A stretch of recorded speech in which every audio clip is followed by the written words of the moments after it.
Hello, this is Cuckoo. Today I'm going to show you how to make music with this machine here.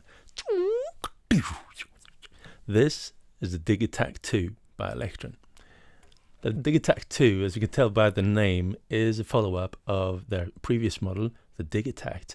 So with the Digitakt 2, you have 400 megabytes of audio memory instead of 64 to work with in every project. You got 20 gigabytes of storage instead of 1 gigabyte in terms of building up your sample library on the machine. It's got 16 tracks of stereo samples, so you can now sequence all of these tracks with stereo, and each of these tracks can also become a MIDI track if you wish to, so it's more flexible. There's a bunch of other upgrades as well, and I'm going to show you how to work with this machine. And don't be scared if you're a beginner. I'm going to take it slow and show you from the very beginning how this works. So let's go and make some music. Right, so here we go. This is the Digitakt 2. It's fairly heavy, I'd say. I think the enclosure is made out of steel or something, and it's very tough and robust. It's a good build. So on the back side here, we've got a power on switch, a power outlet, input, and USB for transferring files. We've got MIDI in and out and through for communicating and playing external synths or syncing it up to another device. Then we've got inputs for sampling, audio input left and right, so you can sample in stereo, or for just listening through, kind of like a simple mixer if you want to. And then we've got the outputs, main outputs left and right, and a separate headphones output. The headphones output is mirroring the main output. So before I do a little quick overview of the panel and hook it up, I'm going to push it aside like so. We're going to see the button there. And then I'm going to explain the system just a little bit. This is a sampler. That means you play audio files on it. You can sequence audio files in different ways. And to store those files, you need a drive, some sort of storage medium, and they call it the plus drive. The plus drive holds a number of things. For instance, you can store the majority of the space on the plus drive goes to saving samples. Samples is the audio files. So you got 20 gigabytes for samples. That's quite a lot. On the previous model, there was 1 gigabyte. So 20 times more storage. And you also store presets. What are presets? Presets is like, first you load in a sample and then you do a lot of stuff with it and then you set it up. And all of those settings can be stored into a preset. Like maybe you automate the filter, maybe you crunch it with some sort of effect and send it to a reverb only when you hit a certain velocity or something like that. All of that can become one preset.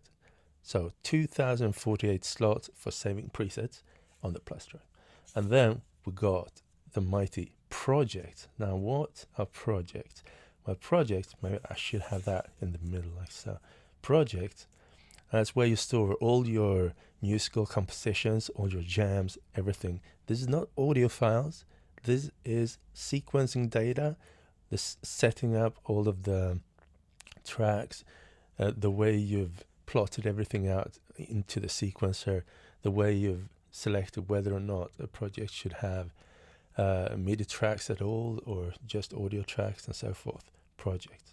So in a project, we got 16 audio MIDI tracks. That means all of these tracks you see up here, they can be either an audio track or a MIDI track. It's up to you to decide. Maybe you only need like 13 audio tracks, and then you save 3 tracks for MIDI, for instance, if you want to sequence an external synth.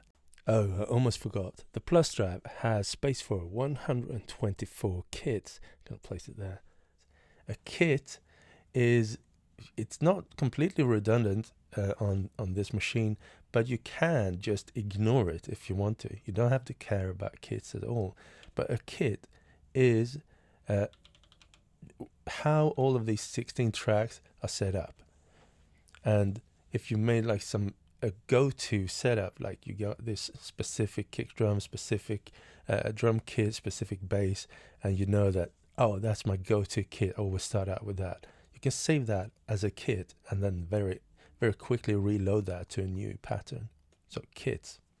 But if you don't care about it, every pattern has its own kit, and it doesn't have to be saved. You don't have to think about kits at all if you don't want to. And in projects, you have 1016 samples that can be loaded into the sample pool. And whenever you load a sample into a project, it's not going to be duplicated into the project. It's going to be a reference to the file that is on the plus drive.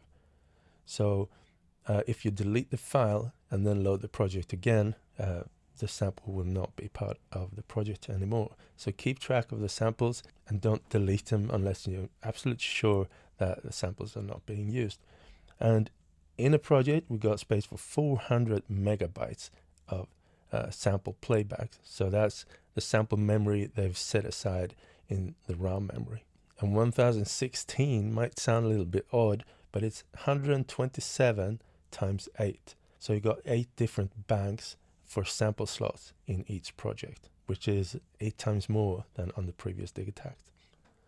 And then we got the preset pool. Where do I put it? Put it here. So in a project, we also got space for 128 presets. And now you already know what a preset is, but in the project, we've got 128 slots for that, so you can instantaneously switch to another preset at any trig you want. Yeah, so this is a quick overview of the memory structure of the Digitakt 2. And I'm going to come back to this as we get going. So let's get going, shall we? So let's connect it. It's very easy to know where to connect things because you have these labels on top here. Thankful for labels. Okay, so left out, right out, DC in, power. All right, so let's power up. There we go. So now it's on. And now the first thing we see here is this little icon there. It's starting to load. It's loading all of the samples from the plus drive, and it's loading whatever pattern you're on first. So if you change to another pattern, it instantaneously tries to load that first as well. And when the animation stops, it means everything is loaded. All right, so first of all, I'm just going to go through the layout of the panel here, and then we get going. So we've got a bunch of knobs here, got the screen for all the information, the navigation, and we've got neatly laid out different sections of buttons. So over here, top left is the main volume. If everything sounds crazy and you don't know what to do, just turn the volume down, you're good. This is a hard analog volume. No software can reach this knob. So if anything goes crazy, just turn the volume down. Got this mostly for setting the track level, but for other things as well. And then we've got these 8 encoders here on the side, and they correspond to the parameters you see on the screen. Most of the time, you've got access to 8 parameters here, and the placement of these correspond to the placement of the knobs here. Yeah, and if we go through these are the pages. So every track has 1, 2, 3, 4, 5, 6 pages. And some of these pages have sub-pages. And you can just keep pressing it to alternate between those sub-pages. Or, as you can see here on the side here, there's 3 little dots there. You can also press up and down to access these sub-pages. So whenever you see little dots here on the side, that means there are sub-pages. On this one, down, up. On the filter side, yeah, we've got 2 pages as well. Yeah. And then we've got these buttons on the side here. The orange one stands out, and everything you see labeled in orange here is a function which you can access by holding the func button. Function, I'm going to call it func.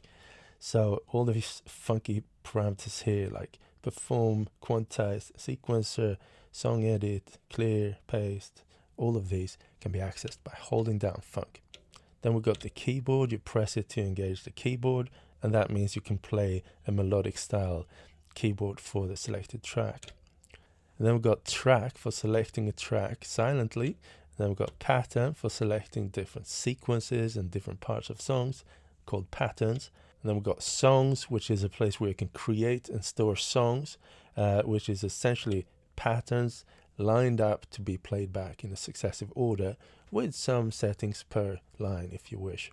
And then we've got these buttons here. They could be different things, as you've already kind of seen. With a keyboard on, this is now a playable keyboard.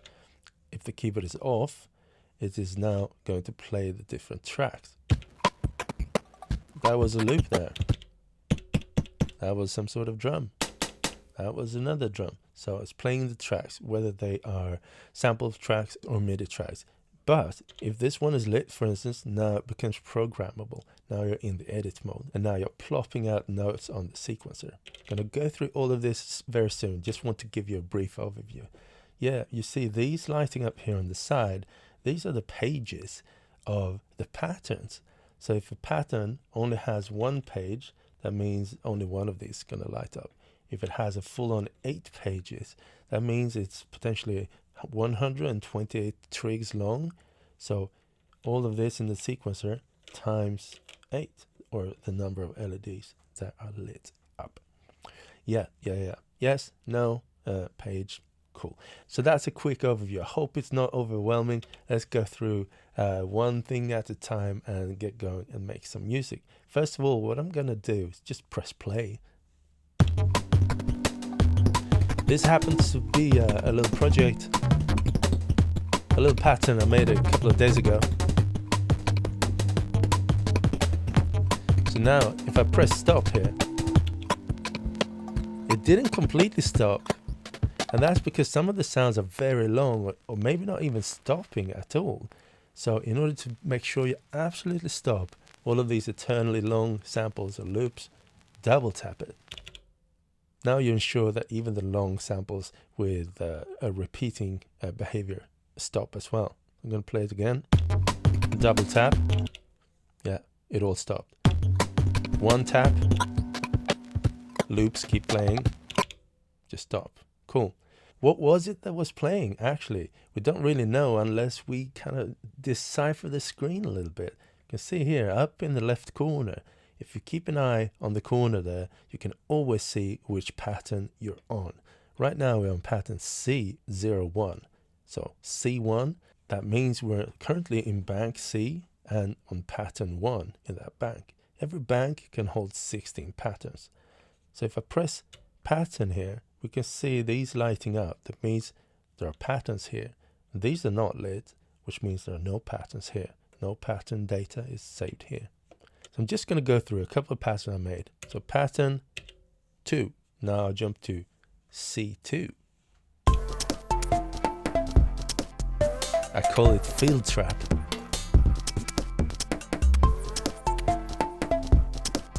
Nice. Stop. We've got long sample, double stop. Pattern 3. Let's see. And maybe if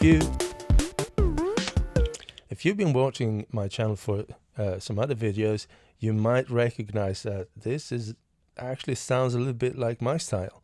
And the Digitakt 2 is a sampler. That means you can load whatever samples you have, whatever sounds you want it to sound like. Maybe you want it to sound like a very subtle jazz drum kit. Well, make a drum kit, make some samples and load that into it. It's going to sound like that. So now it sounds like my Cuckoo music because it's stuff that I like to do. So it reflects my personality.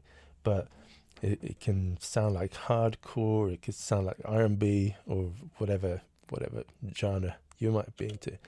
Pattern 4.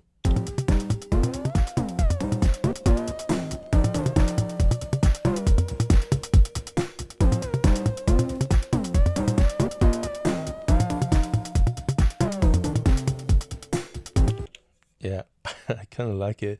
And one other thing that you might also be experiencing now is the wide stereo, because now the Digitakt 2 introduced stereo, so I'm kind of going all in on stereo, and maybe sometimes overdoing it, but I just love stereo sound, so all of the samples are in stereo, but you can use mono samples as well.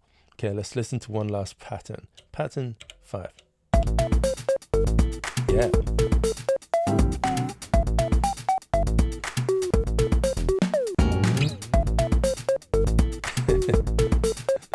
Alright, so there you go. That's a little flavor of what it can sound like in the hands of Cuckoo. So let's start over now. I'm going to make a totally new project, and we start from scratch. I'm going to take you through the whole experience, okay? So this cogwheel here, I'm going to press it. This is like the main system menu. We see a menu here. You can navigate like so. You can also navigate it with the level data if you want to. I'm going to use the keys. So we see on top there, project. I'm going to head into project by pressing yes, and then load project. No, I want to manage project. So go into the project manager there. We can see there's only 2 projects there currently. The one we're on has a little arrow on it. It means that this one is loaded. I'm going to head down there to this free empty row and create a new project there. How do we do that? Well, you see in every file list or sample list where you load presets or manage projects like this, there is a little arrow on the side there. Sometimes there can be an arrow on the left side as well. That means there is an action menu on the right. I'm going to press right and see what that means. Well, we've got a couple of things we can do there. We can initialize a new project. I'm going to press yes. Clearing, and there we go. Pressing no to get out of the menu. We got a new project there. I want to rename it, and so I head into that menu again, and now we've got a new option called rename. Yes. Now here I can press function to get up the keyboard. We can even see the little a little instruction manual down here. Function to select keys, to select letters like so, and function and no means erase. Function and yes means space. So I could go in here and give it a name that I want, like A, B, C. Or whenever you're naming something, naming a file, naming a kit, naming a pattern, naming a project, you can press this cogwheel again and it will suggest a name. Precarious cost. How about that? I'm going to go with that. So we've got this project now called Precarious Cost. But we can see the little arrow is still on the previous project. So we haven't loaded this yet. Let's load it. Gonna head into that menu on the side there again and load from. Yes. Do you want to save recessive trill before loading? And that's the current project I'm in. And I'm not going to save it, or I'm going to save it. A good practice is to save it before you decide to do stuff like that. Because once you're presented with this question, you start doubting yourself, like, oh, did I mess it up? Did I do anything strange just before I went into this? And any changes will be lost. Proceed with loading. Yes. So there's like a 2-step confirmation if you decide not to save. And that's a good thing, not to mess up. So now I see the little arrow there on precarious cost, our new project. I'm going to hit no. No mostly means cancel or exit a menu. And we see I exit the menu, exit the menu, exit the menu. So sometimes you need to just press no a couple of times to get out to the main menu. Another way to get out of the menu is to just press the destination you want to go to. If I want to go to source, press source and you're there. Cool. So this is a fresh project. It should be totally empty. And we can see up here in the corner that we've now learned what it means. A01 means we're on pattern 1 in bank A. So I'm going to hit some buttons to see if it is truly silent. No, we get a little preset kit.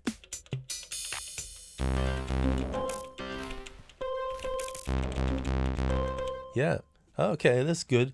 So let's start out with this little preset kit and make our first little sequence. First of all, as some sort of kick drum, right? Gonna raise the volume a bit. Okay, so let's sequence the kick drum. In order to place the kick drum onto the sequencer, this is one way of doing it. Press record whenever record is lit. That means you're editing the sequence, editing the pattern. So now this becomes the pattern. And we can see by this LED here that we're on page number 1, and it looks like there's only one page.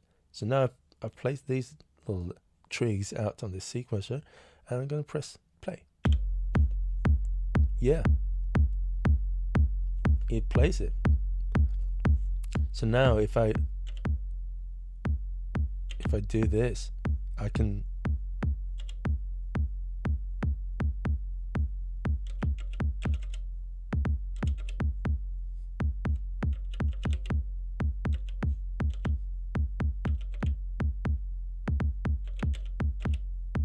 yeah.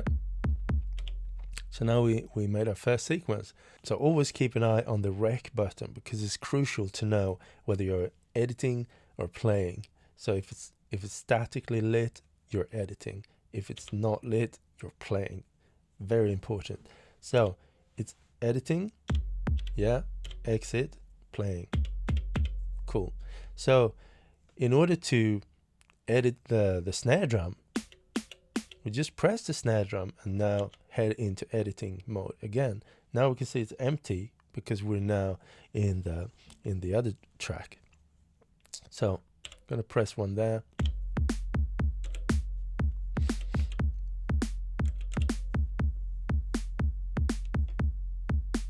We made our first little beat.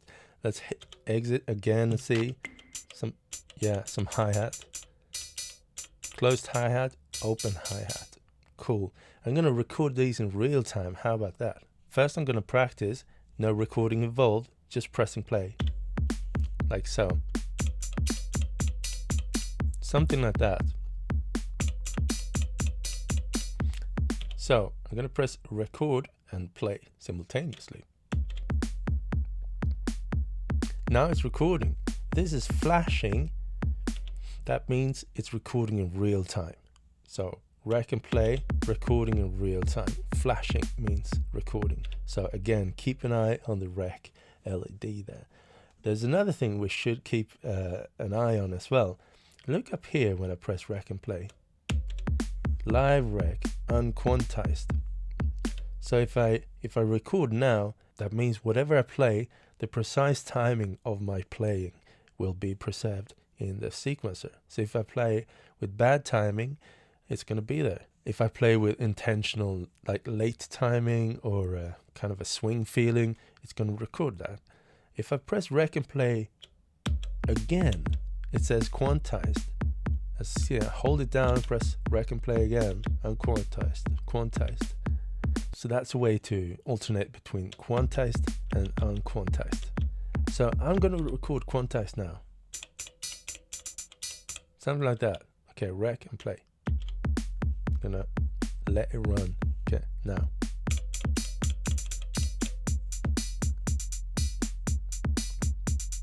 And as you can hear, it was indeed quantized, like super tight on the beat. Yeah. Another thing that might be helpful when you record like that is a metronome. You can see this little button here that it flashes. That's a metronome, a little triangle with a little stick. And if you're not familiar with how a classical metronome looks like, it's like a little stick with a weight on that bobs back and forth. Looks like that. So if I press this, this is the tempo, and we see a metronome there. Lower left means lower left. Boop, turn it on. You can barely hear it, so I turn the volume of the metronome up. I'm gonna raise the volume. Yeah, we could change the signature of the pattern though, so we could change it to something like 8/8. How about that? Then we should have like a double tempo metronome. Yeah, cool. How about upping the tempo a bit? Let's do that.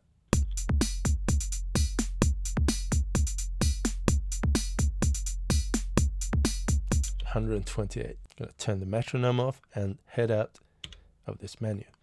So let's change the kick drum here. What should we do? We can go through these pages and see if we get an idea what to do. How about tuning it down? So go to source, tune it down. Ooh, yeah.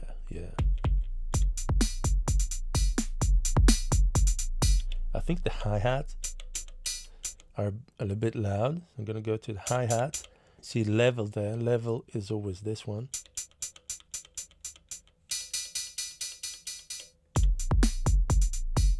Cool. Gonna go back to the kick drum and see what else we could do. I'm gonna head to amp.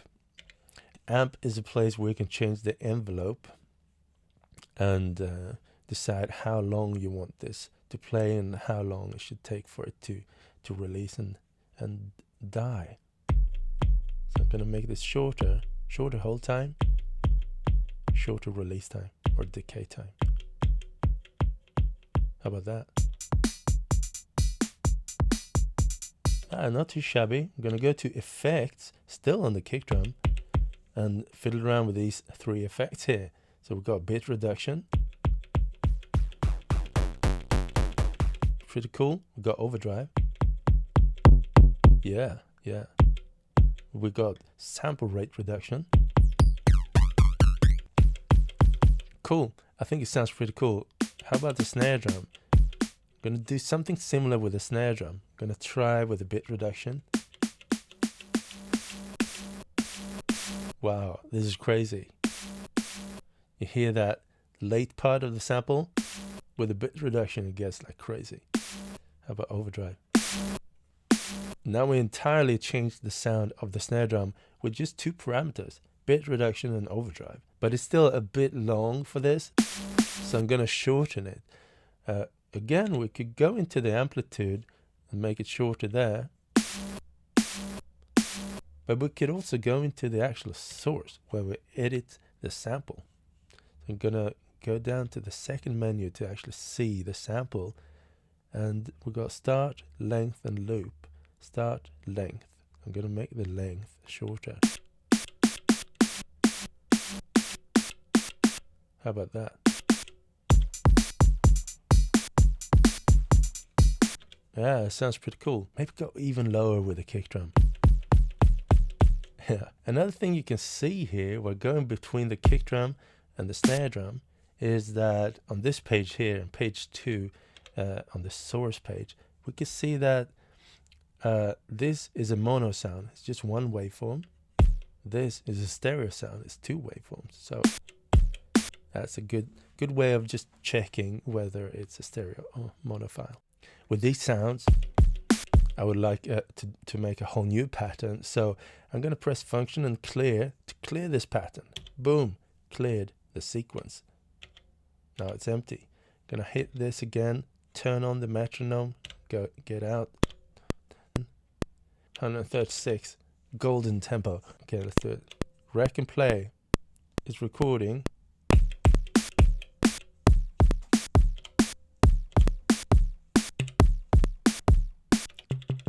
How about this one?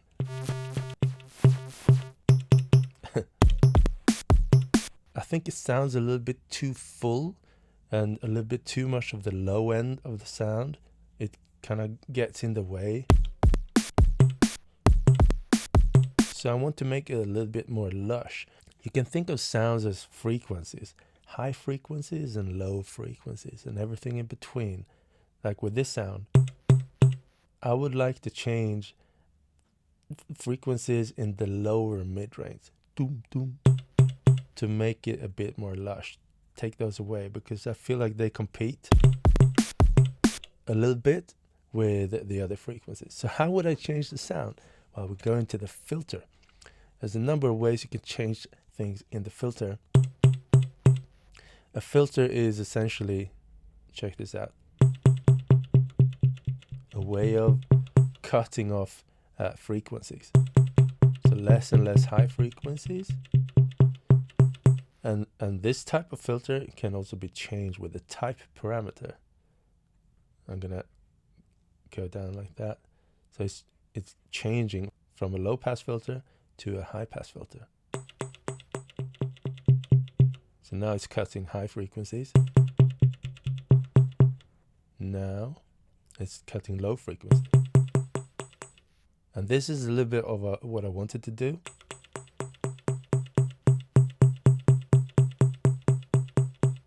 Somewhere over there, this booming kind of low frequency is now less pronounced, and we can hear it a little bit clearer now in the mix. Yeah, how about recording that? Rec and play. You can see how when I press rec and play, it starts recording immediately, and I don't have time to get ready. If I want to get ready, press the metronome button and change the pre-roll parameter. 1, 2, 3, 1, 2, 3, boop. 1 bar of pre-roll. So now that means that every time I press rec and play, it will count me in. 2, 3, 4. That could be nice. Maybe 2 bars. Depending, like sometimes maybe you want to record something and you need to get stuff ready. So 1 bar is enough. So okay, 1, 2, 3, and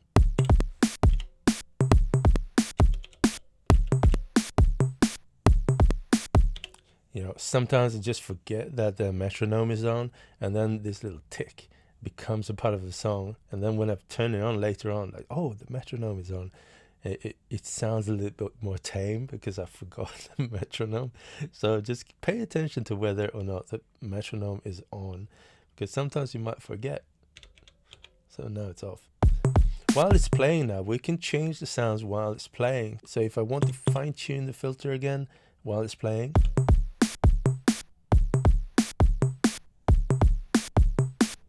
like so, maybe lower. Then we go to the source and tune it up.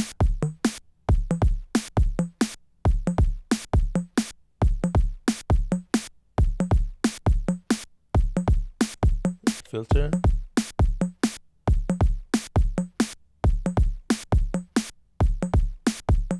Yeah? Cool. How about making really fast hi-hat? Well, press hi-hat, go into the edit mode, just do this and everything is on. Like, it could be a fast way to sequence a lot of stuff very quickly. Yeah? Wouldn't it be cool if it kind of alternated between long and short? Let's automate this parameter, the envelope of the hi-hat, from short to longer to shorter. A way to do that is to head over to the modulation page. So now we're on mod. You can see here 3 dots means 3 pages. So we got 3 opportunities of modulating stuff.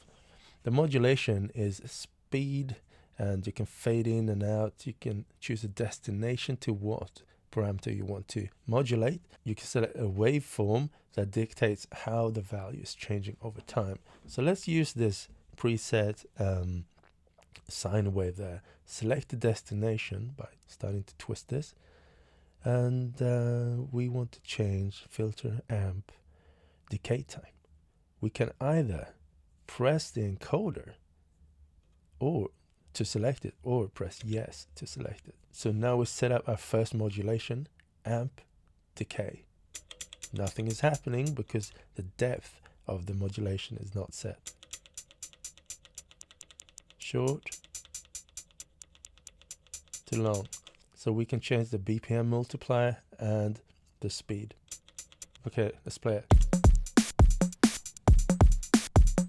So now we can hear it's very predictable because it's following this kind of waveform. So high, low, high, low. If we want to have an unpredictable waveform, well, continue with the waveform like so. Got square wave, and we go all the way to random. If we press it now, it's a random value that's going to be sent to the amp decay. If we want to ensure that the change is happening every time you hit the key, we should change the mode into one of these where you see a little arrow.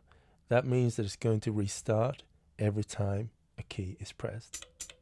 can set this to slower, so we know that the waveform is not going to have time to send several values, just going to set the initial one. So let's see now, random.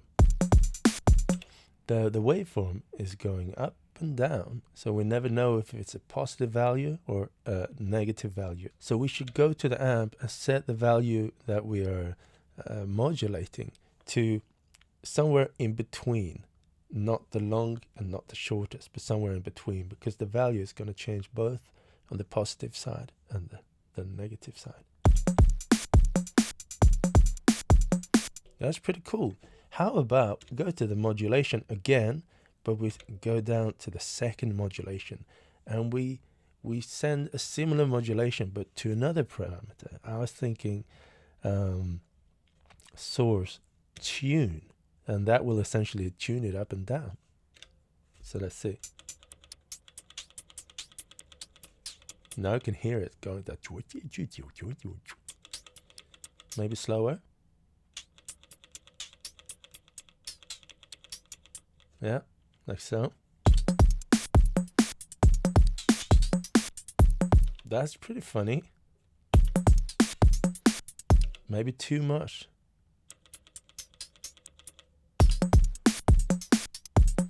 Yeah.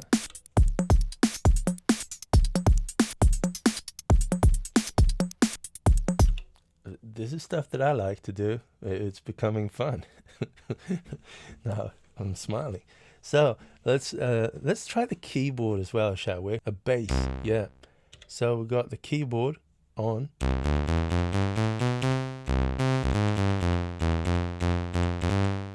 If we go to the amp here, I noticed something. This is set into another mode. The previous ones were drums, and they were set to this mode. It's called attack, hold, decay. But this is kind of a melodic instrument, and it's set to attack, decay, sustain, release, which is more common in regular synthesizers. That means I can hold it and then release it. So we set the release time here to 0.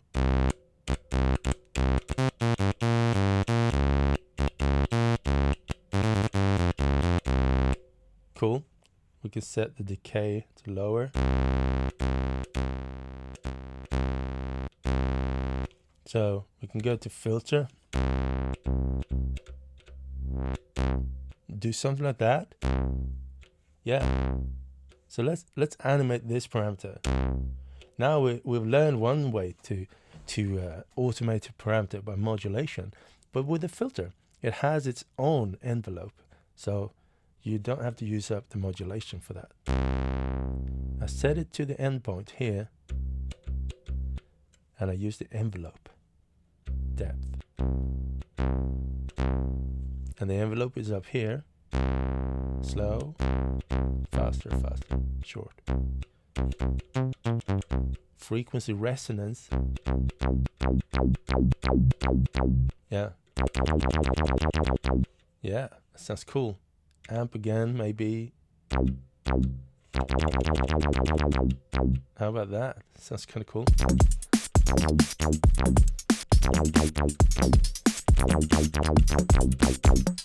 I can hear now that I want to play more than just one page. So I'm going to have to make this a longer pattern, maybe 2 or maybe 4 pages long.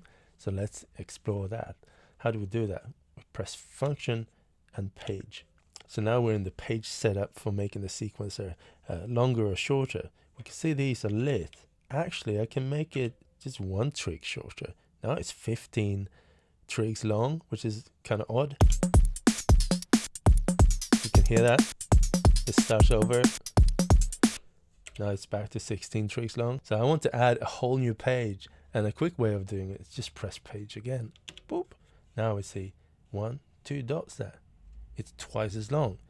And we need to understand what happens with the second page now. Is it gonna be empty? Because now effectively all the tracks are at twice the length. Let's listen. Now it keeps going as if stuff from page 1 was actually duplicated and copied onto page 2, which is in fact the case. I'm gonna exit this menu and check for myself. let's check this kick drum here. Page 1 is green. If I press page now when I'm editing, we'll see this. We're jumping to page 2. And what it did when I increased the number of pages is just copied it so that it wouldn't be empty. So if we go in here again, function and page, set it up to be 4 pages long. It should have done the same, right? Go out there again, we see, get into the sequencer. Yeah, it copied it over to every page. Once you get more and more intricate with many pages, like say we have all the 8 pages long, and now it gets a little bit cumbersome. Oh, what's going on here and what's going on there? A way to navigate is to keep page, hold it. Now you can jump to page like this. Very nice. You can even see the arrows here, so we can navigate the pages like that too.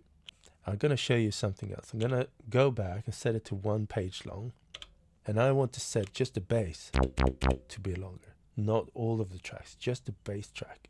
So if we head into function and page again, you can see down here it says function plus yes per track. So if I press function and yes, it's now in the more advanced setup. That means that every track can now have its own independent length. It doesn't even have to match up. It can be mismatching. So now we're on track 9, and I'm going to set the length of track 9 to 32. Pressing page again to add a whole new page, or I could wiggle this to be more precise. So now it says length 32 out of 32. So now only track 9 is long, where the other tracks are short. So I'm going to head out and see what happens now. Press this. We can see there's only 1 dot. These are short. This is longer. This is 2 pages long. So if I'm plotting in a little trig there, and on the second page some trigs there, let's see what happens. What's happening? It's only playing the first page. It's never reaching the second page, and that is one thing you need to pay attention to on the page setup. You can see over here on the right side, it says pattern reset at 16. That essentially means that the main length of the whole pattern is 16. So that also needs to be 32. So now the pattern length is 32 and the track length is 32. So now it's going to play page 2. Yeah, cool. So that's the thing to pay attention to. So I want to use the keyboard. Boop. So let's practice. Yeah, something like that. Okay, head into the metronome, turn it on, get out, press rec and play. 2, 3, and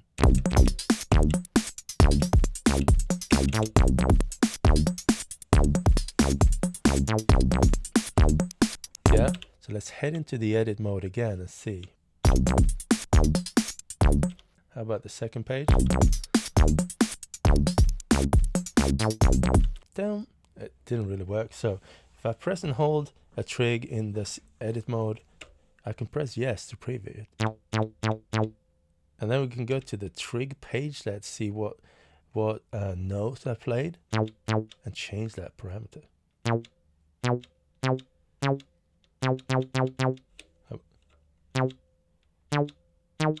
How about that one? Yeah. I don't like that this was on the 1. If you want to copy and paste and move a trig essentially, press and hold, press copy. Now in the edit mode we're kind of accessing the functionality. So hold, copy, turn it off, go there, paste. Yeah, I like that kind of offbeat. And this one, I'd actually like to send this to the delay. We haven't really talked about the effect. I'm going to head to the effect page there and send it to delay. Listen, send. Alright, we're sending this to the delay at this precise point.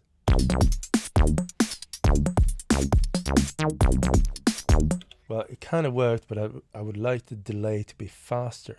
So now I'm reaching into different places to start make music. I'm going to turn up the delay. And then I'm going to press function and send effects. Now we're in the effect engines here. So we got 3 effects: reverb, chorus, delay. I want to make it stereo, wider. I want to make it faster. Yeah, something like that. That's cool. Maybe change the filter.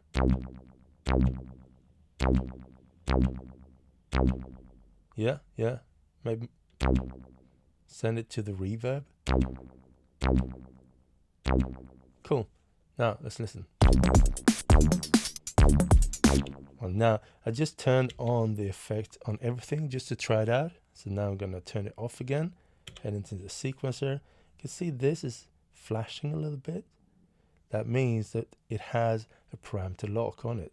I have gone in here and done a little change on this particular one, so we can easily spot which one has some particular parameters. Yeah, it's not too bad. Maybe I'm gonna turn it off. The way to reset a parameter lock is to find the parameter and press the encoder. I'm gonna do the same but with reverb. Send a reverb there. Oh yeah.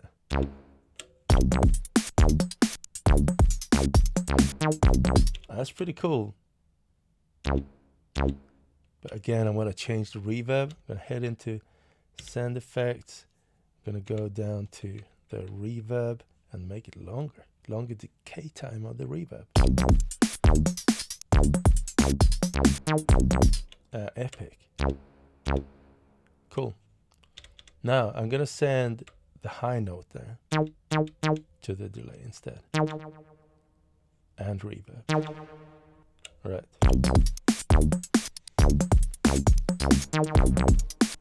Too much.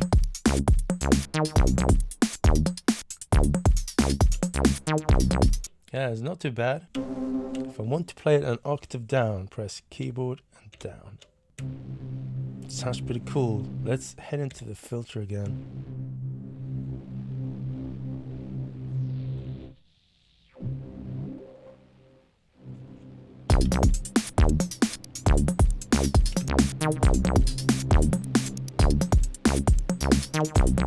I think I'm gonna see if I find a better filter for this sound to make it fit into the mix a little better. So while on filter, I want to change the filter machine. So press function and machine. You can see here, machine select track 12, multi-mode, that's the current filter, low pass equalizer. Gonna see if the equalizer is fine.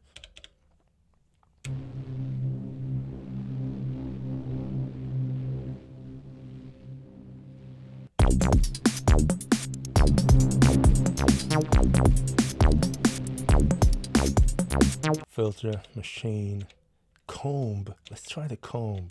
That's cool.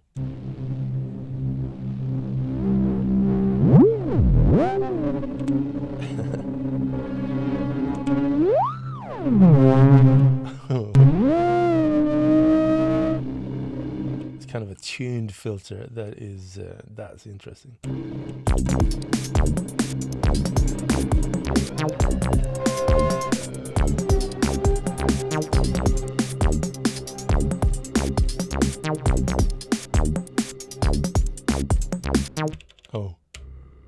Oh, that's actually fat. I'm gonna head into the sequencer, press a note, get a long. Yeah, listen to this.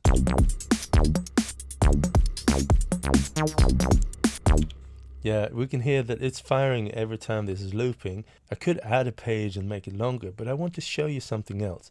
So I want this to be only played every second time. So the first time, but not the second time. We could do that by going to the trig page and heading into the conditional trig menu there. So let's wiggle this. We've got a bunch of different options here. For instance, once we get to these places so once we get over here, we can say that it's going to be played the first time out of 2 times, and then it repeats. So now it'll play the first time we hear it, not the second time, and then it repeats. Conditional trigs is very powerful in order to make more irregularity and more I don't know, make the sequences come to life a little bit. Yeah, this is nice. Cool. One thing we haven't done so far is to save. I'm going to press function and save, because that is very important. Otherwise, you might lose this precarious cost. So there you go. Saving is done. We've been a little bit here and there, but we still haven't loaded any samples. Just played the samples that happen to be there. So let's load our first sample, shall we? So let's pick a track that we're not using. So I'm on this track now. I'm going to go to source, and I haven't even showed you this parameter up here, but that's actually the place where you select the sample. Every sample that is loaded is going to be in this menu here.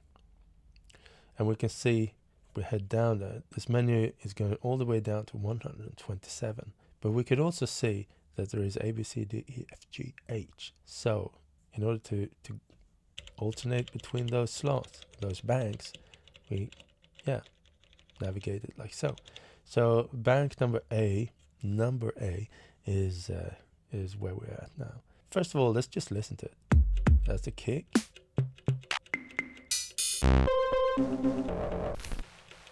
So those are the samples currently loaded into the sample pool. So number 17 there is not loaded. So I'm heading there, pressing yes. It's going to make a little shortcut into the plus drive. Now we're navigating the plus drive sample library. So let's just see, what shall we load? Let's go into the factory content there. It's actually pretty good. Press yes to enter. Drum hits, textures, oscillators. Yeah. Single cycles. Yeah, why not? Press function and yes to preview a sample straight from the drive.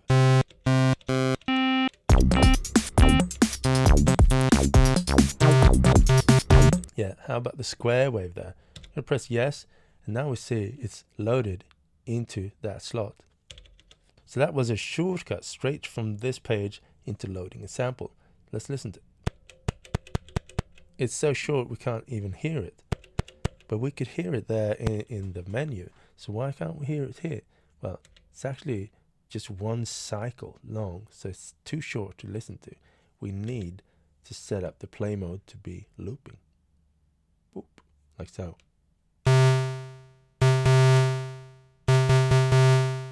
Cool. Set it to short. Keyboard. Yeah, I like it. Now, when playing the keyboard, I'm a fan of using the chromatic keyboard because it looks like a regular piano layout. But if you press function and keyboard, you get into this menu here, and you can turn keyboard fold on.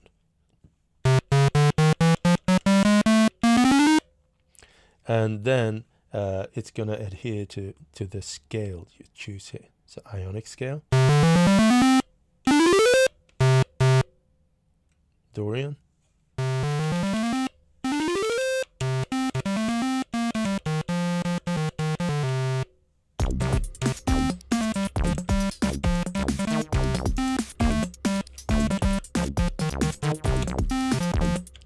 what else? Phrygian, Mixolydian.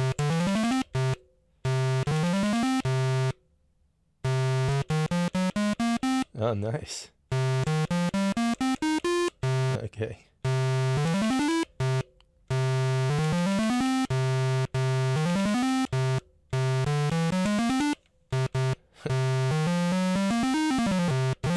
Blues. And the root note could be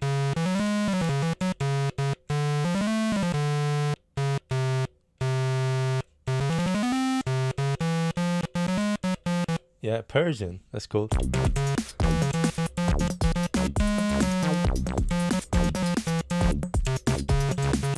Nice. I'm gonna keep it to Persian. Yeah, that's nice. Now that we have a synth, we're playing a synth, I'm gonna head over to Trig, page 2. It's Portamento here. I'm gonna turn it on. Nice. Timing. Nice. I'm gonna make this track 4 bars long. So head in here, 1, 2, 3, 4, and that means it's now 64 trigs long, which means I also have to change the main length of the pattern reset. So I'm gonna head over there and set that to 64 as well. So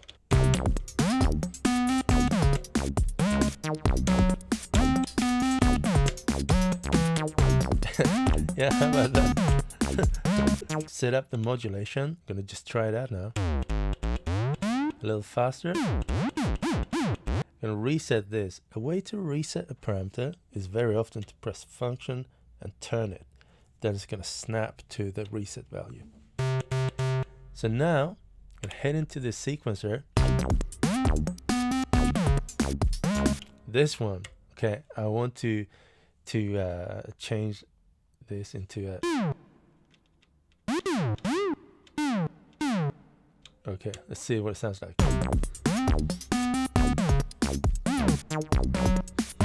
Nice. This one as well.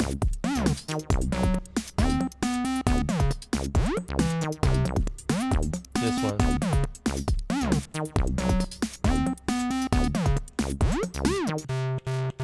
Okay. Now, I want to show you something. This thing here called perform, you might want to accent something or make something crazy and then just return safely. If you engage in the perform mode, boop, so function and perform, this turns orange, perform kit on. Yeah, so whatever you're doing now will only be a temporary change, and whenever you exit perform mode, it'll be back to normal. You can see this flashing up here saying, yes, you're in perform mode. Do whatever you want. You're safe. So, you can go to this track.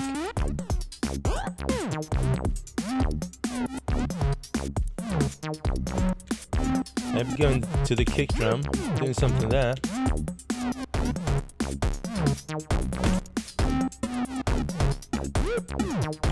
Snare drum.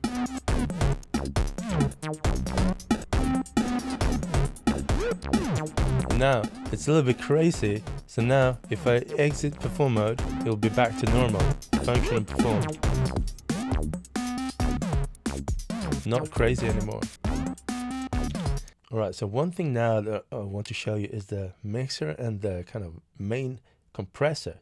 Function and orange. Mixer, compressor. We see we have 5 pages there. So we've got some mixing pages and stuff. But what I want to show you is the compressor, because that could really affect the whole expression of the whole master sound. So let's listen to it now. You can see that the compressor is like heavily engaged, but we're hearing the totally dry sound, so we don't hear the compressor now. With this knob here, we can dial in the compressor or dial out the compressor. So let's listen to the compressor.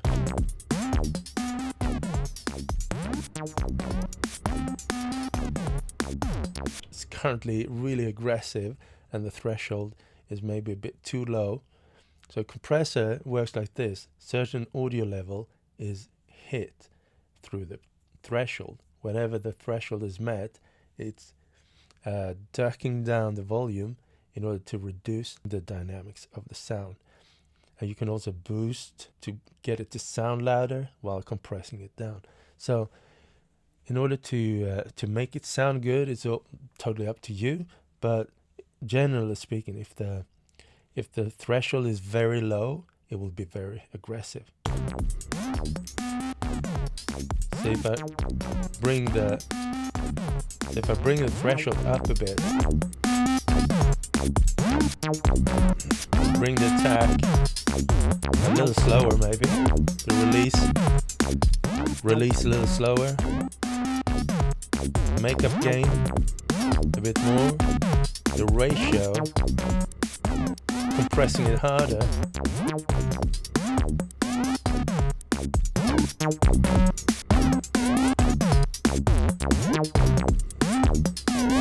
Okay, something like that.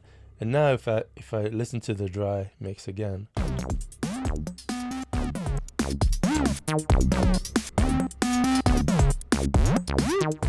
dry, compressed,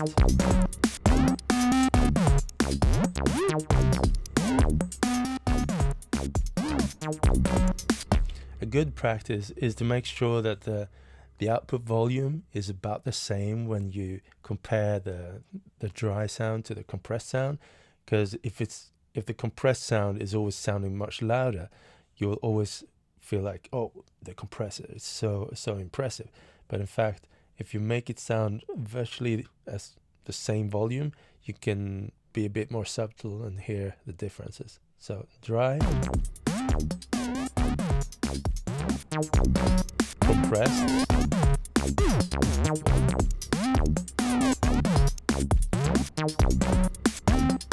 cool.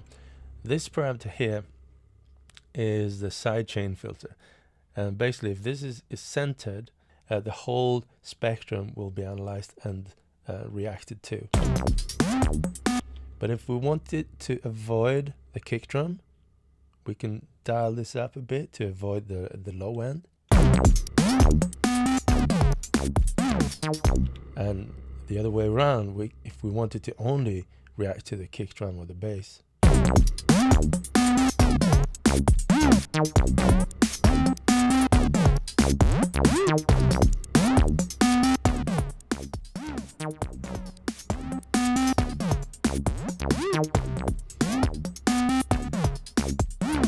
yeah. Or if we wanted to be truly sidechain, we can go to track 1 there, for instance.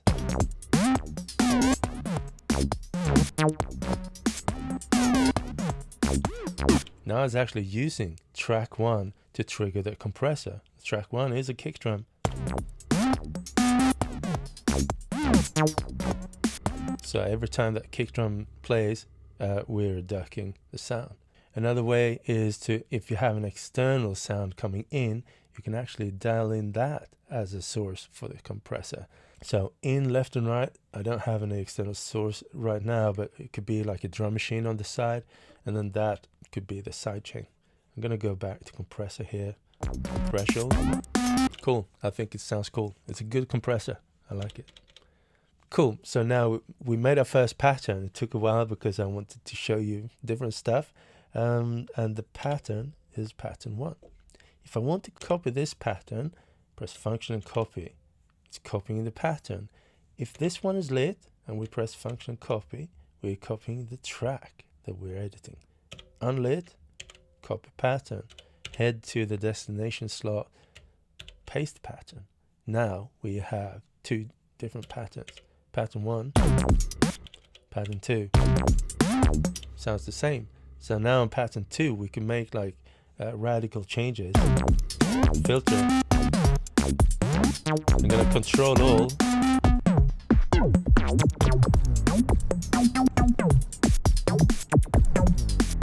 Yeah.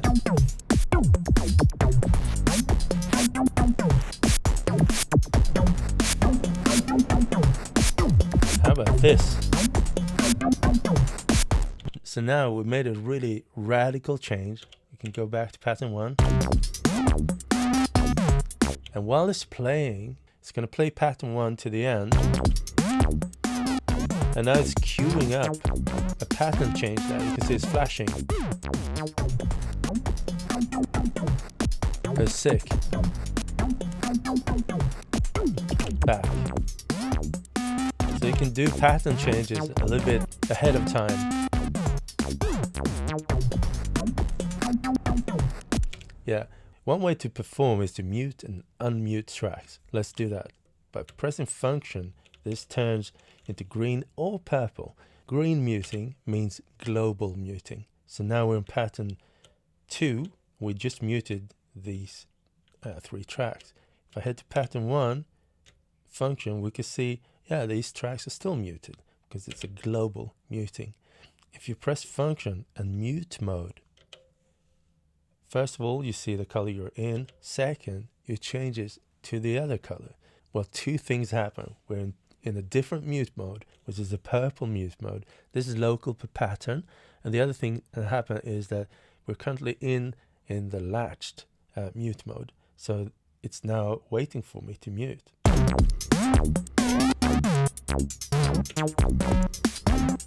Press function and mute to exit that latch mode. And now we can see that, oh, we're in this purple mode. So if I'm muting this purple mode, we're now on track 1, head over to track 2, it's not muted there, head back to track 1, it's in fact still muted there. So this is a local per pattern mute mode that will also be remembered in the pattern. So pay attention to that. One thing that's cool to use is function and mute mode. It gets a little brighter and it's in the latch mode. You release function and press function again. Now you can prepare mute and then release function to actually engage with the mute. So if you have something more complex to do, like these, that, maybe this one, you can plan it ahead. Yeah, go. Go. Go.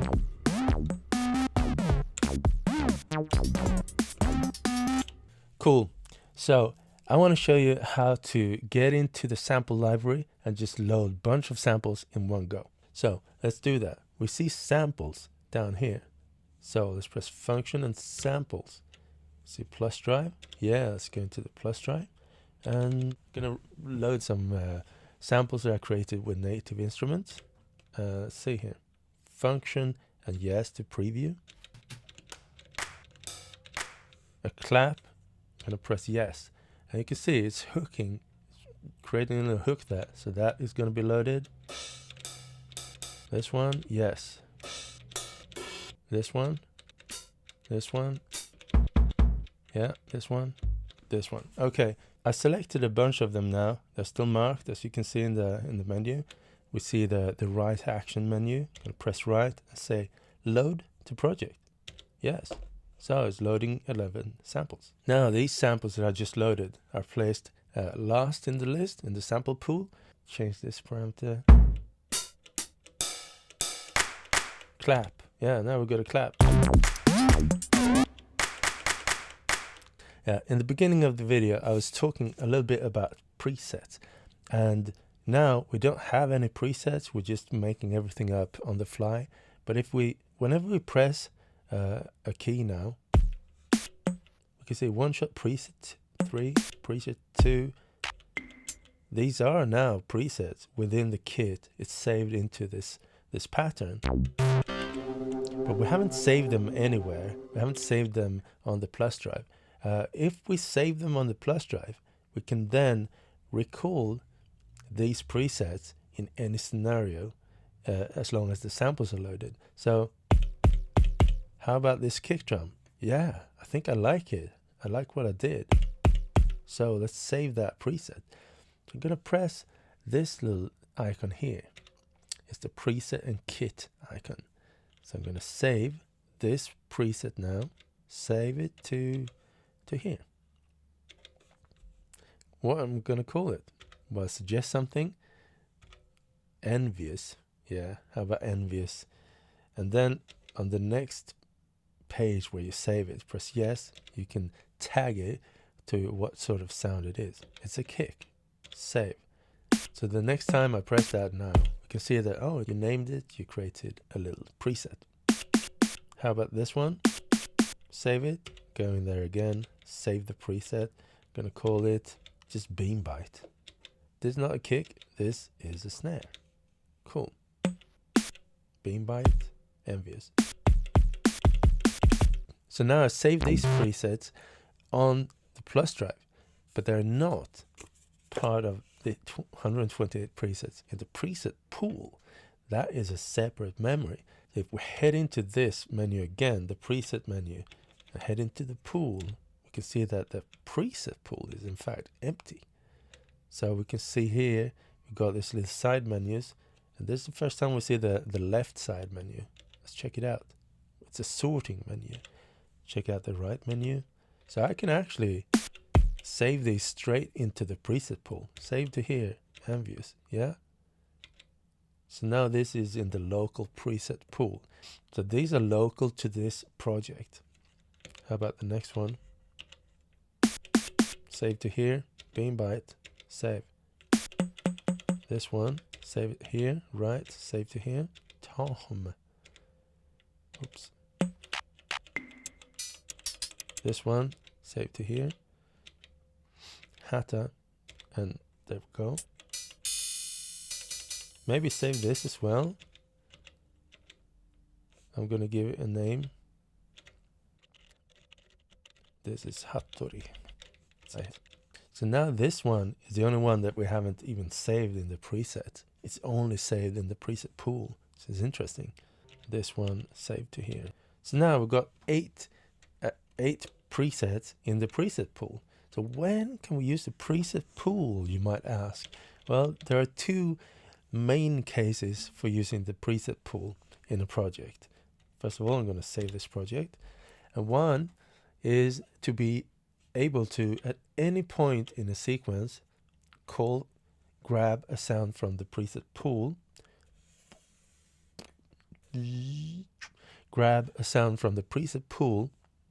and play it on any track. So for instance, we're heading to an empty track here, on track 1 here. I haven't even set up the track 1. Go into edit mode, press the fast trig, start wiggling this, says preset pool there. Say, oh yeah, I want this envious sound there. Press this and yes to preview it. Indeed, we got it. Copy, paste. So now that is playing on this track. So on this trig, I'm doing the same, but I want a different sound. How about this one? Yeah? Release. Maybe copy that, place it there instead. Place it there.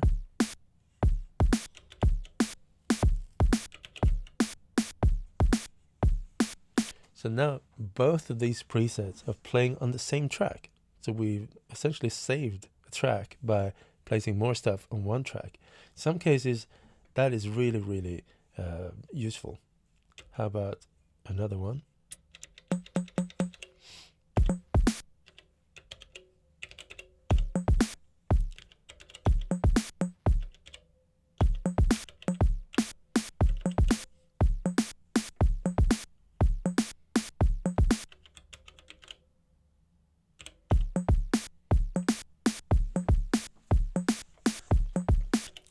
Okay, how about we go all out? This one. Copy this.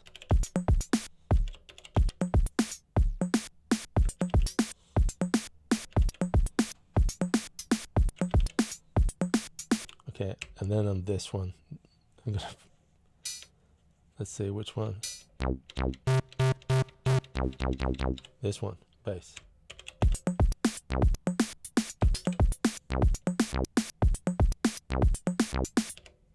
And this one should be the tone. Okay.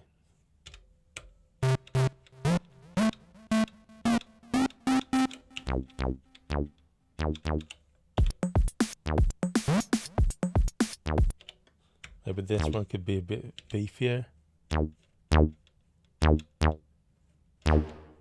Yeah.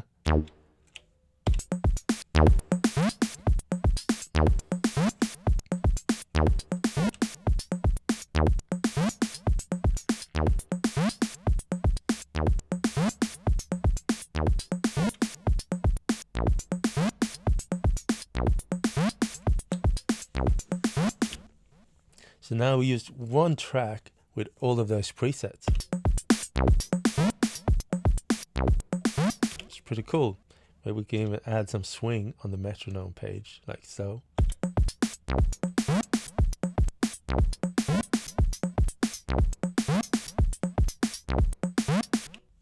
Now the plus side is that you can solve a lot of stuff on just one track. The downside is that you can't go in now and mute the different sounds because everything is on one track. So it's just muting one track. Yeah, so that's one way to use the preset pool. There's another way of using it. I haven't showed you, but pressing function and up and down, it's going to enter this mode. We've been playing the tracks and we've been playing with the keyboard, but there is other modes, other trig modes for the keyboard as well. Velocity, can play the selected track in different velocities. Retrigs plays the selected track with different retrig settings. Preset pool, that's the one I'm gonna get to, is playing straight from the preset pool.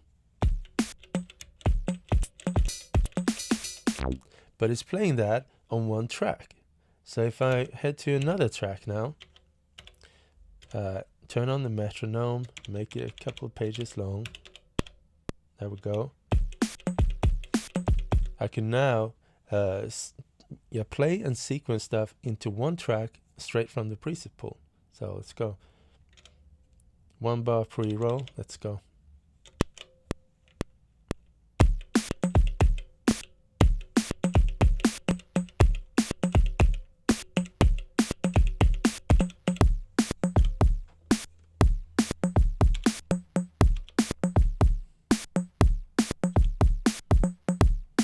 Cool.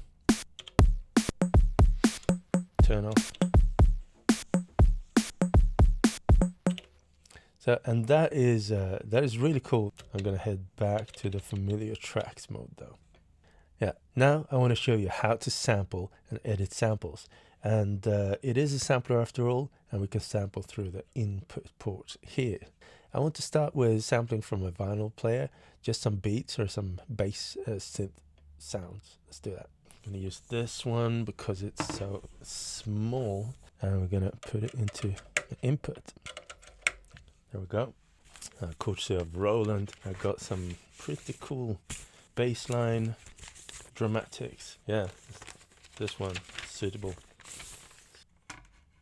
Right, so this vinyl player is connected to the input here, and if we go into this button here, which is the sampler, we get a little interface for sampling our audio into the machine. So let's go. We can already see that there is a signal coming in. It's like the noise floor of this connection and this machine, and if we play it now, we should hear it. So let's play it, and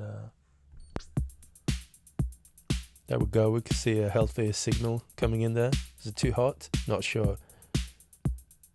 Looks pretty okay. One way to record is just press yes and start recording. So I'm going to do that on the beat. And yes, again. So now we've got a little snippet there, and we've got a little snippet of a recording there. Press function and yes to listen to what you just recorded in the buffer. Yeah, nice. We have a little buffer of audio. This is not saved. This is just in the work memory for now. So what we could do now is to start trimming. I could zoom with this one. You can see there, should probably be there. All right, I'm going to save that now. I'm going to press yes and save this. We could keep going with these crazy names, but this place, I feel it's more adequate to put your own name. So I'm going to call it TR606 1. And then I'm going to copy this, function and copy. Now I have this name ready to go for the next one. This has now been saved in the incoming folder on the samples. I can move it later on. It will still find it if I use it. It's now asking me, do you want to assign this to track? Yeah, sure. I want to assign it to track 15. So now we've got it there. Maybe 14 next. Let's see what we have. Zoom out again. Maybe I should actually do a whole a whole thing here. A whole loop. Let's do that. I'm gonna skip this, press function and no to empty the recording buffer and record another. Okay, I'm gonna record now. No arming, no nothing. Record too much and then find a good loop. Okay, getting into it.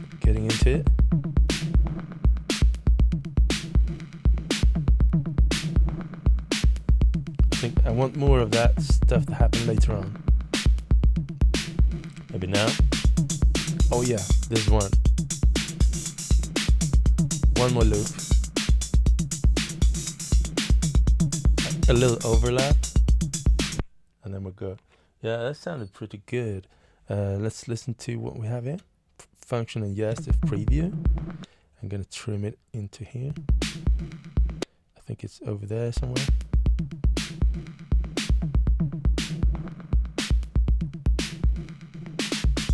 Oh yeah, over there.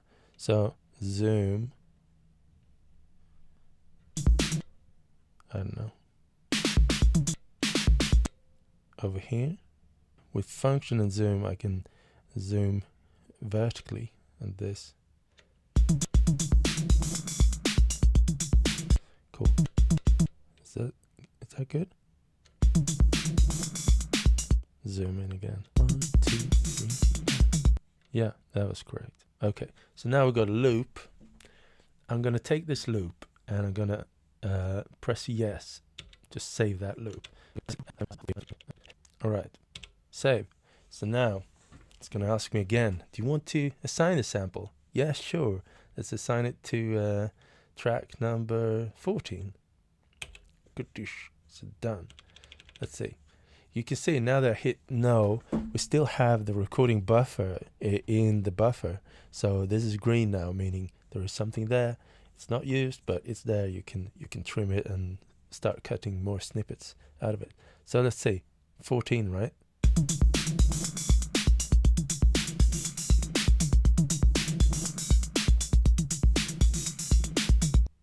Pretty cool. Now what we can do is we can change the machine of this track to be more suitable for loops. Now we've been in this mode where it's more suitable for one shot, one little sample, one sound that you trigger. But if we go into function and machine, previously we've been changing the filter machines, but we can also change the track machines. So actually here we have a left page and the right page. We've been changing stuff on the right page, which is the filter. On the left page, there is the machine for the track. And one shot is what we've been to. I'm going to head into stretch. And that will take this and stretch it to the tempo. So if we have another tempo,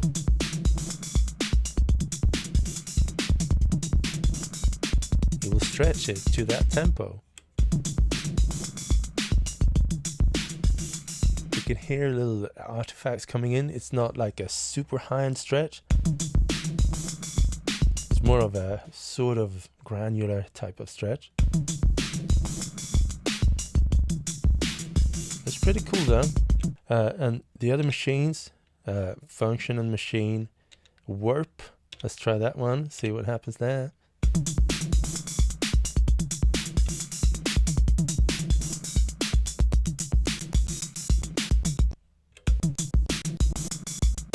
That's pretty interesting. It's cutting it up. And here you can select how big the segments of the warp should be.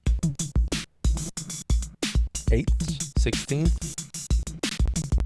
13th. And here you need to estimate what kind of source material you have in order to make this loop fit into this. So 4 bars and segments of 16th notes. Cool. And tempo. Let's try that. So what I'm going to do now, I'm going to head to the amp of this track and I'm going to set the release time to infinite. That means it's just going to play. So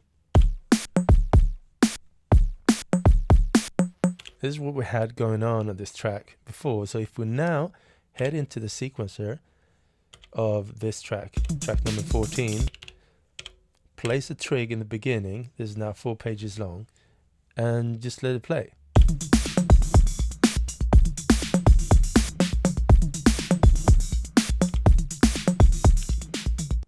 That loop is now playing alongside track 1 there that is sequenced. So if I mute the sequenced one,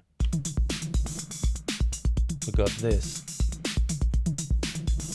And if I silently select the track by pressing track in 14, now go into the effects menu here and start fiddling around.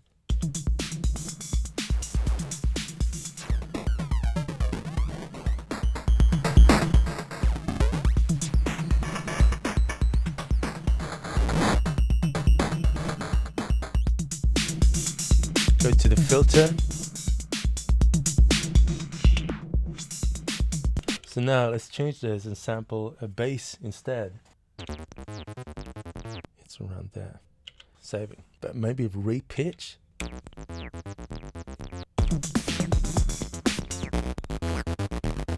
How about that? Sounds pretty cool. And the last modulator, number 3, is going to go to the filter. So now we've got a lot of stuff going on. Do you know what will happen now if we change the tempo? Well, all these stretching loop machines, they will stretch accordingly. One will change in pitch, the bass one, because it's a pitch stretch machine. So let's change tempo.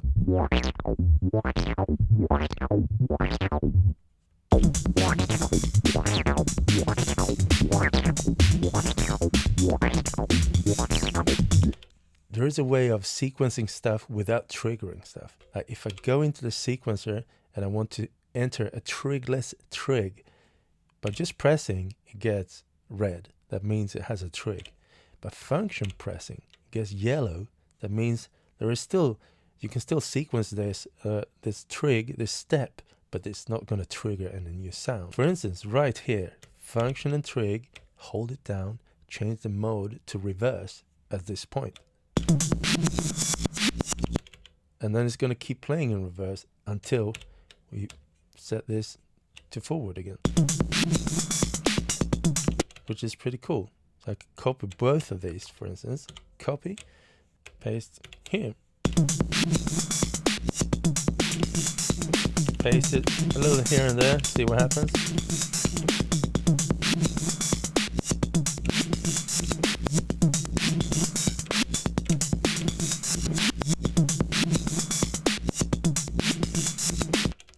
Yeah, it's fun to do stuff like that. So now we have a more irregular thing going on with the beat.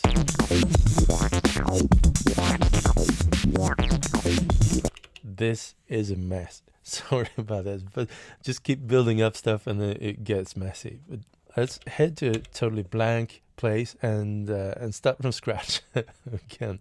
I want to sample something else. I want to sample a synthesizer. Let's do that. Right, we're set up now. There's one machine, one track mode that I haven't told you about. It's the grid. And grid is one of my favorite track modes. It's one where you can line stuff up on the grid and then play them back in slices, sort of like the Octatrack can do, but here you don't have the full access to editing the grid, so it needs to be on the grid. I'm going to try and wiggle that like by hand and see if we can still get to a kind of useful state. Maybe track 12 there. I'm going to set it to grid, and I'm going to set the grid here already to 8. That means it's expecting 8 different entries on the grid, on the bar, and then end on the beat as well. And I'm not going to be precise. This is stuff that I do in the computer. I prepare everything to be on the grid, send one file over, that every sound is lined up in one sound file. But now I'm going to attempt to do that just to show what it is. And in this case, I think we can use the threshold and the arm. Just going to practice a little bit.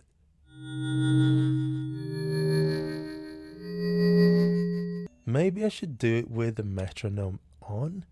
So if the metronome is playing, I have something to relate to. Okay. Sample. I'm going to arm, and then I'm going to press the first chord. And I'm going to play 8 entries, and then press yes on the beat. I'm going to set the threshold even lower.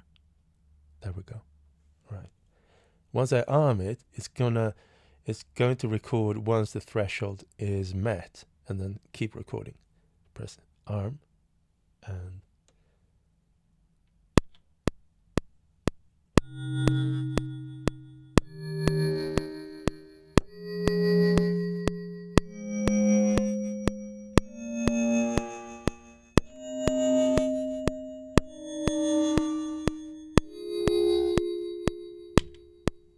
how about that? That was pretty good, right? We've got this long file now. It's evenly spaced out, and I was very close to being on the beat. This is a sound that has a slow increase, slow attack. So we might be in the realms of what we want. So, okay, let's press yes here, save this. I'm going to call it MK62. These are my own presets, by the way. Yes, I do. This is a long recording, so it takes a little while. And number 12. So now, in order to play those grid slices, let's head to the source here. See, it's set up. Yeah, it's set up. I go to the keyboard.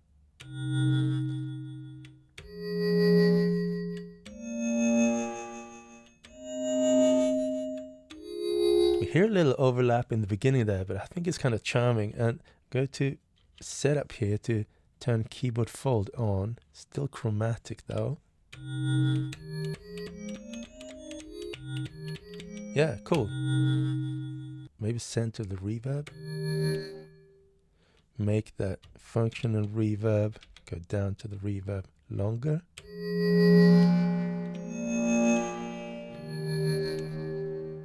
Yeah, how about that? Delay. Go to the delay setting. Make the ping pong right and left. Turn it wider.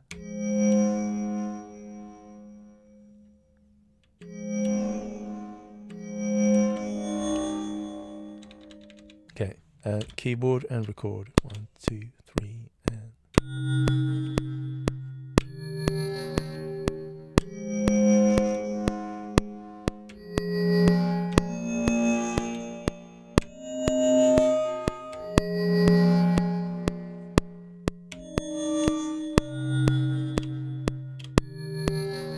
Yeah? Nice. Now we have a recording there. I'm going to do the same thing again. Function and no to delete the buffer, and record again, now with a different patch. Let's find something.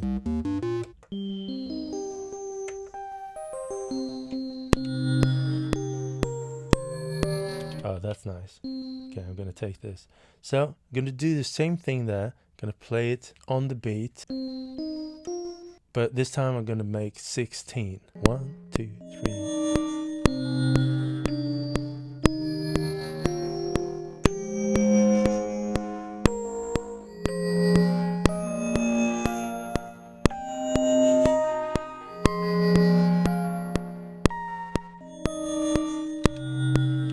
Okay, that was a bit weird. Let's see what we have here.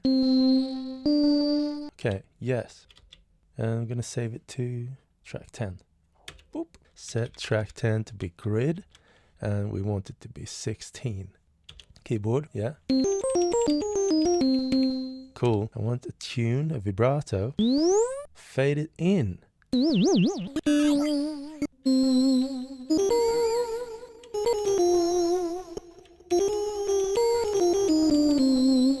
Yeah. 2, 3, and...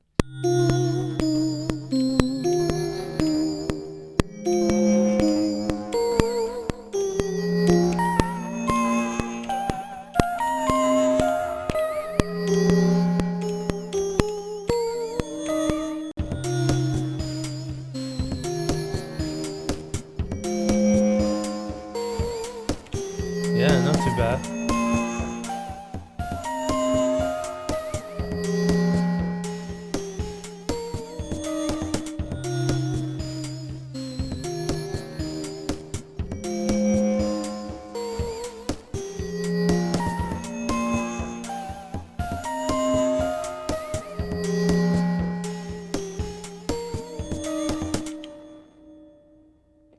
Yeah, I think it's really excellent what Elektron has done here with the Digitakt 2. In some machines, they call them Mark II, and some machines, they call them 2. This is the Digitakt 2, and I think it really shows that it's a proper 2er. It's not a Mark II with some modest little cosmetic updates and stuff.